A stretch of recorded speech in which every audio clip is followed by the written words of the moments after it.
പണ്ട് ഒരു സിനിമയില് ജഗതി സാറ് ഒരു നേർച്ചപ്പെട്ടിന്ന് ഇങ്ങനെ പൈസ എടുക്കാണ്. അപ്പൊ ഇന്നസെന്റ് സാറ് വന്നിട്ട് പറയുന്നുണ്ട്, എന്താണ് താൻ കാണിക്കണേ, അതെന്താണ് നേർച്ചപ്പെട്ടിന്ന് പൈസ എടുക്കണെന്ന് ചോദിക്കുന്നത്. അപ്പൊ ജഗതി സാറ് പറയുന്നുണ്ട്, അത് ഞാൻ ലോണായിട്ട് എടുക്കാണ്, കുറച്ച് നാൾ കഴിയുമ്പോ അത് പലിശ അടക്കം തിരിച്ചടക്കുന്നു, അതിലേക്ക് ഇടുന്നു.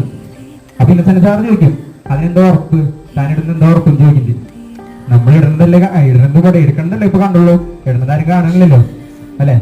അതേപോലെയാണ് നമ്മൾ ചെയ്യുന്ന പല നന്മകളും ആരും കാണില്ല, നമ്മുടെ തിന്മകൾ മാത്രമാണ് എല്ലാവരും കാണുക. ആളവിടെ MP സാറ് വന്നിട്ട് അവിടെ അത്രയും കാര്യങ്ങൾ പറഞ്ഞെന്ന് വെച്ചിട്ട് ഒന്നുമില്ല, ആള് ചെയ്ത നന്മകൾ നമുക്ക് കാണിച്ചു തന്നു, നമ്മൾ ആരും അത് തികഞ്ഞെടുക്കാൻ പോകില്ല.